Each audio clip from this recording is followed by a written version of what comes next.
ഇന്ന് രാവിലെ തന്നെ നമ്മുടെ നന്ദിനിക്കുട്ടി പ്രസവത്തിനുള്ള പരിപാടികളെല്ലാം കാണിച്ചു തുടങ്ങിയായിരുന്നു. നേരെ പുറത്തേക്ക് ഇറക്കി കെട്ടി ഒരു 8:30 ആയപ്പോഴത്തേക്കും ആൾ പുറത്തേക്ക് വന്ന് തുടങ്ങിയായിരുന്നു കുഞ്ഞ്. പിന്നെ അതേ പുറത്തേക്ക് നേരെ വന്നു. ഫുൾ വീഡിയോ കാണിച്ചാൽ യൂട്യൂബ് എടുത്ത് തന്നെ പുറത്തേക്ക് ഇടും. അത് കാരണം ഞാൻ അതവിടെ കൊണ്ട് നിർത്തി.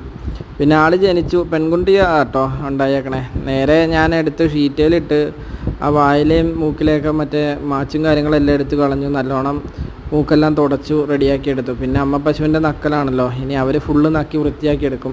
പക്ഷേ ഇത്രയും അധികം ഞാൻ കണ്ടതിൽ ഒരു 2 മണിക്കൂറോളം അമ്മ പശു എന്നെ നക്കി വൃത്തിയാക്കി എടുത്തായിരുന്നു കേട്ടോ. പക്ഷേ അത്രയും ടൈം എടുത്ത് നമ്മുടെ വീട്ടിൽ ആദ്യമായിട്ടാണ് ഒരു പശു ഇങ്ങനെ ചെയ്യണ കണ്ടേക്കണത്. ഇപ്പോൾ ആൾ എണീറ്റിട്ടുണ്ട്. എണീറ്റ് എന്ന് പറഞ്ഞാൽ ഒരു 9:30 ആയിട്ടോ എണീറ്റപ്പോഴത്തേക്കും. 8:45 കറക്റ്റ് പറഞ്ഞാൽ പ്രസവിച്ച് കഴിഞ്ഞപ്പോഴത്തേക്കും 9:30 എണീറ്റ് ആൾ പതിയെ നടന്നൊക്കെ തുടങ്ങിയിട്ടുണ്ട്. പുറത്ത് തന്നെ നിർത്തിയേക്കണം, ഇനിയിപ്പോൾ അകത്തേക്ക് കയറ്റണം. അതിൻ്റെ ഇടയ്ക്ക് നമ്മുടെ ജൂഡ് ഒന്ന് കൂട് തുറന്ന് പോയിട്ടുണ്ടായിരുന്നു.